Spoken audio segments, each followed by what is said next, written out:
A little while ago, I had the honor of calling Senator Barack Obama to congratulate him, to congratulate him on being elected the next president of the country that we both love. Our constitutional democracy enshrines the peaceful transfer of power.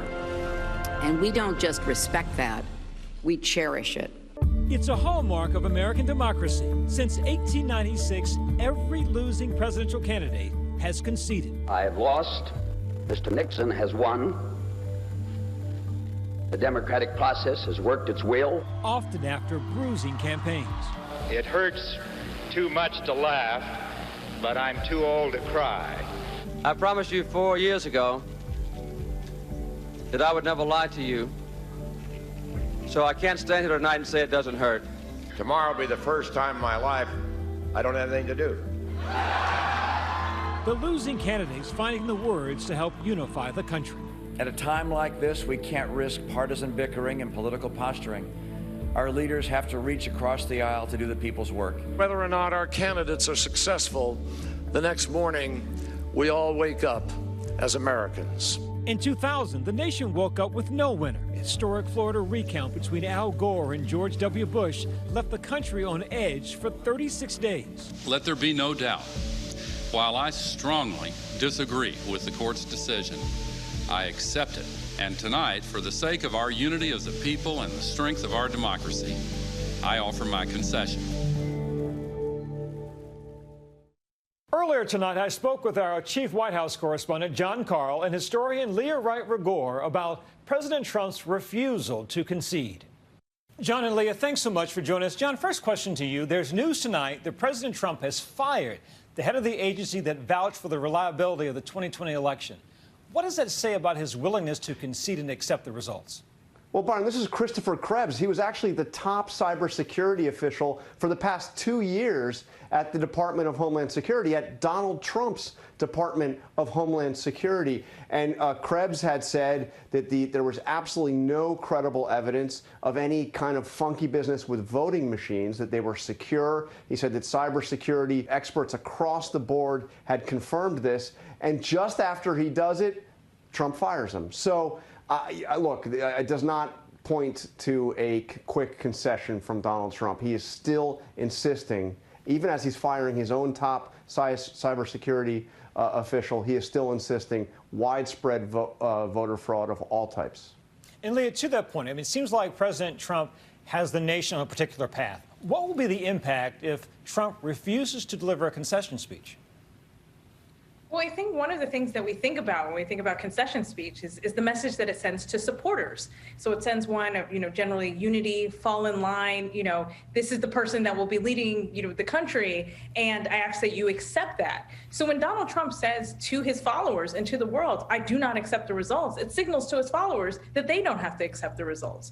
So one thing that we know is that it will certainly undermine anything that the new administration and the administration-elect wants to do. So Joe Biden and Kamala Harris will certainly have a lot of trouble on their hands because 70 million people in the country are being told by Donald Trump not to accept the results. And Leah, you're a historian. How significant is it to our nation's history, these concession speeches and a peaceful transition of power? So, the interesting thing is that you don't have to do a concession speech. You don't have to concede the election, but it's generally something that the losing party does. It's seen as a sign of civility. It's also seen as a really important transfer of power. So it signals, again, to the losing candidate supporters that this is really important that we be unified around the new administration. And so what we know is that historically, even after the most bitterly of contested races, that there has always been this moment where there has been a concession speech and where that concession speech has upheld democratic institutions and told America that it is really important to move forward and accept the results of a free and fair nation. And John, you've heard your share of speeches by the winner and by the loser. You covered the Bush v. Gore recount and concession speech. Describe that moment, and will we expect to see something similar in this election eventually, at some point? With the Florida recount, I mean, this is one of the most bitterly divided moments in our modern history. And after 35 days of a hotly contested recount, it was over after the Supreme Court ruled. there had been protesters out in front of the Naval Observatory, Republicans who were chanting, "Get out of Dick Cheney's house, get out of Dick Cheney's house." Gore gave this speech, just a beautiful speech, conceding that George W. Bush had won, even after he fought so hard to overturn the results in Florida.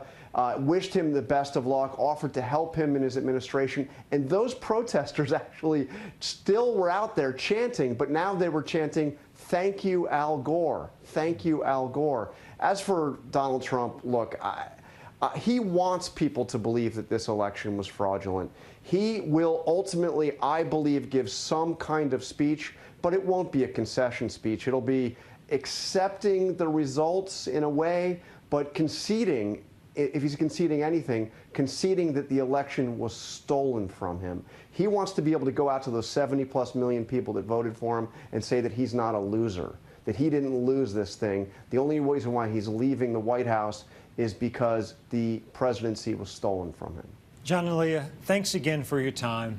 This is a conversation I know we will continue in the days and weeks to come. Thank you both. Thank you. Thank you, Byron.